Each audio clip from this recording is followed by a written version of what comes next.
put on a performance improvement plan or a PIP, it's not good, but it's not the end of the world. You can get through this. I am a certified HR professional who has written performance improvement plans and successfully coached people to get off of them so that they can thrive in their career. So there is hope, and I'm going to tell you all about the process so that you can be prepared and keep your job. Hey there, my name is Mercedes Swan. I'm the Career Love Coach, and I get on YouTube and other platforms to help with career advice that specifically is geared towards helping Black women in their careers. I know that performance improvement plans and progressive discipline processes have really been used to really derail and discriminate against Black women in the workplace. Performance and expectations around output and professional behavior has really kept women, Black women specifically, places where they are not able to advocate for themselves. And often these requirements and expectations are not held for their peers. But know at the end of the day, whether you're on a performance improvement plan, you still deserve to thrive and enjoy your career.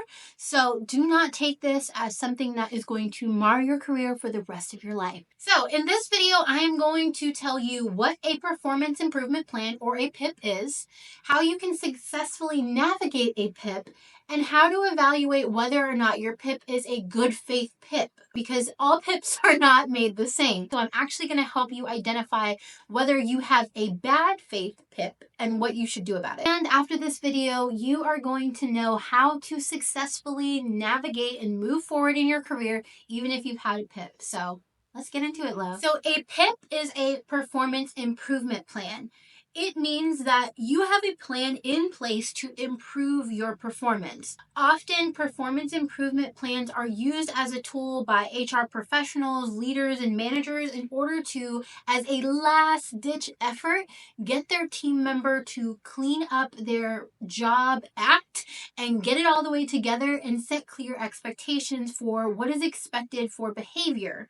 So a PIP, because it is a last-ditch effort to get somebody on track, a warning before you lose your job. After a PIP is done, there are only two outcomes. Number one is that you successfully complete the PIP.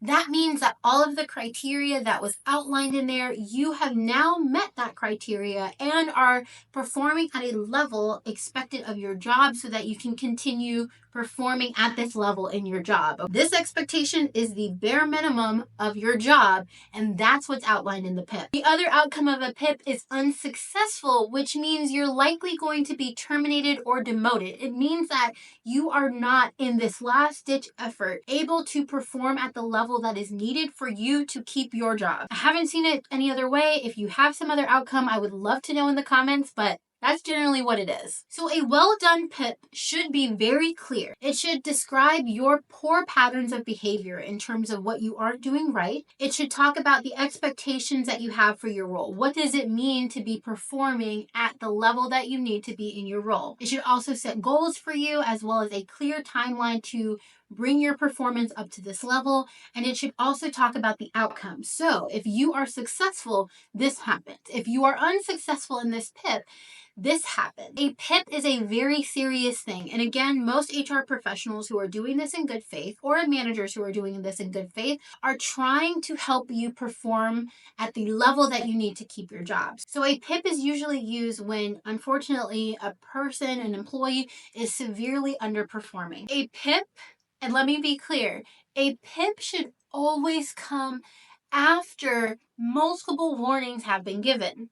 Now, you might be looking at this and saying, well, I was terminated at last job and I did not have a PIP. Egregious violations of company policy, or you doing something illegal at work or that's going to bring harm to others, that is not PIP. That is termination. I told you this is a definition of a good faith PIP. Again, I'm going to tell you at the end of the video about a bad faith PIP and why that should be a reason for you to run. But I do want to know, have any of you had a PIP where it came as a surprise? Like, had any other conversations with your manager, supervisors, HR about how you were underperforming? I would love to know. Let me know below. So the next thing we're going to go over is successfully navigating your PIP, right? You've got the PIP. It's clear.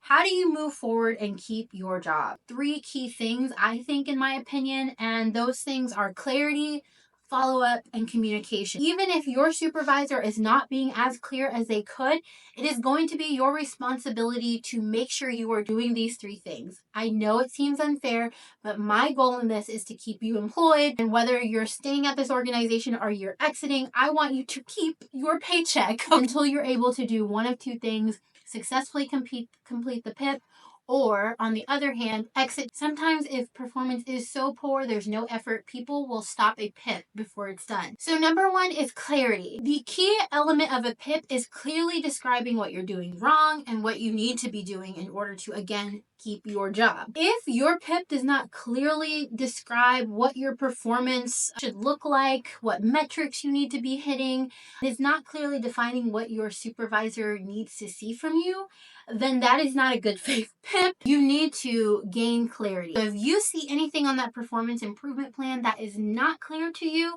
you need to ask about it. Do it in a professional way. If you are in a high stress situation, calm down first.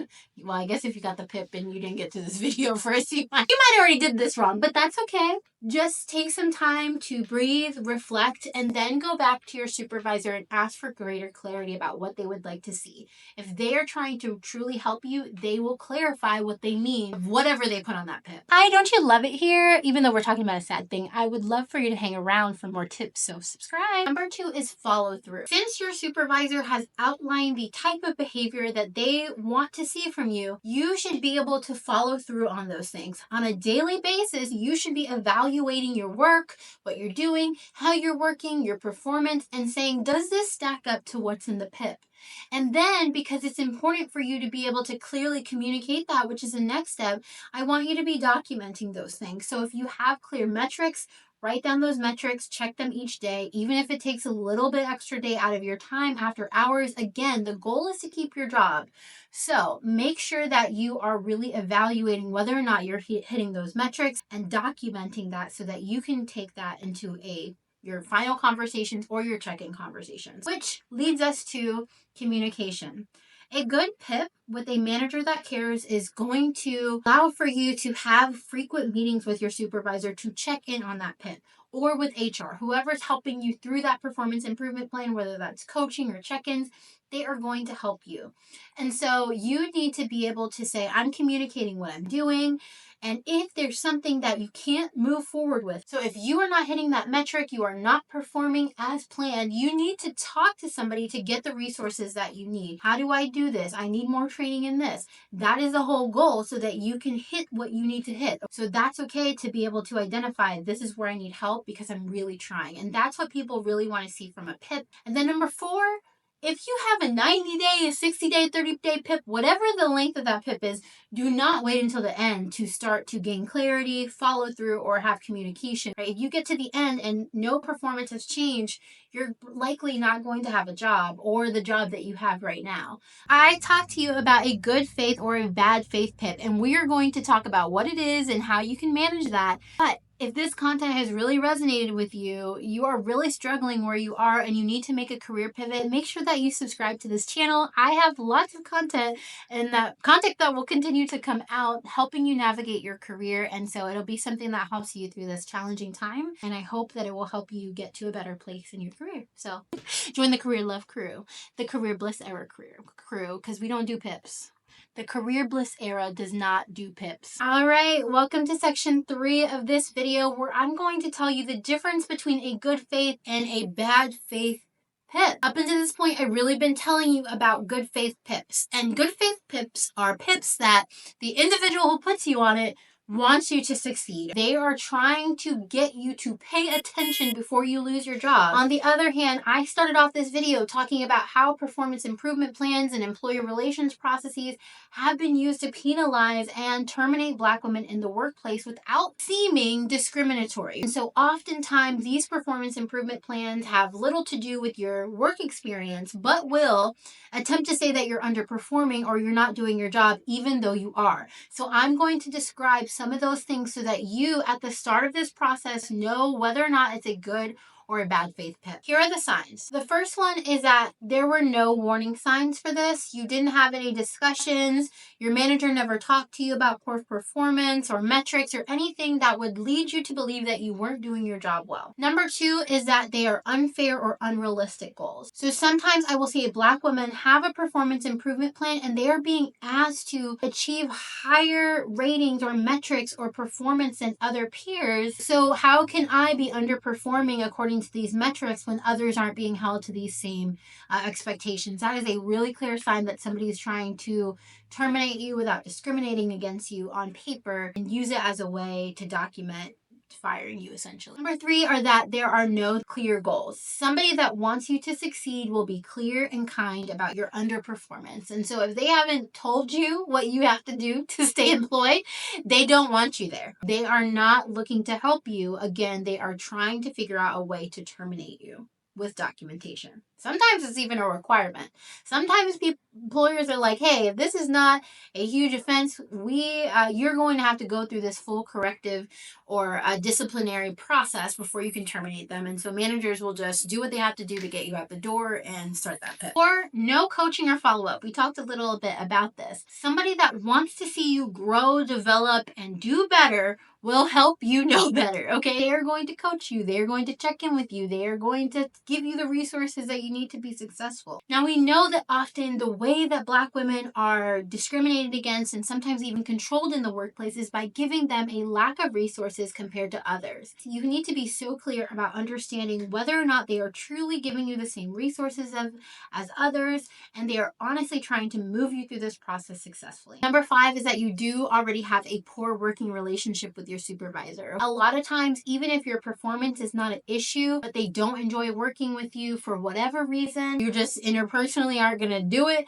Personality wise, they're out to get you, they're threatened by you. There's so many different reasons as to why somebody just wouldn't want to work with you, right? And so because of that, they may be coming up with all of these reasons that you're underperforming, again, that they don't have to deal with you so that they can move you out of the process. So just be aware of all of these dynamics as you're going through this PIP. So I promised you that I was going to tell you what to do if you do have a bad faith PIP. But before we do that, let me know in the comments, do you actually have a bad faith PIP?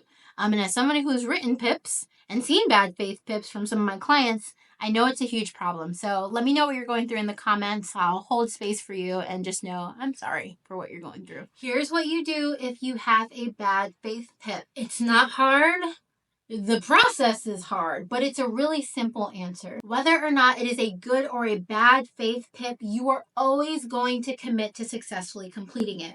Why? Because your effort is something that will keep you employed for longer so that you can do step two, which is to quit your job. Well, maybe not quit your job, launch your job search, right? You want to transition out. Most performance improvement plans are 90 days, which means if you have a performance improvement plan, whether it's a good faith or a bad faith now, you have the opportunity to get a head start before the end of that PIP is over in order to successfully launch your job search. That is what you need to do. Even in this challenging market, you can do it in 90 days. You have to be really focused and move forward and be really focused on getting out of there. A key thing is to not let your mindset be shifted in this process, right?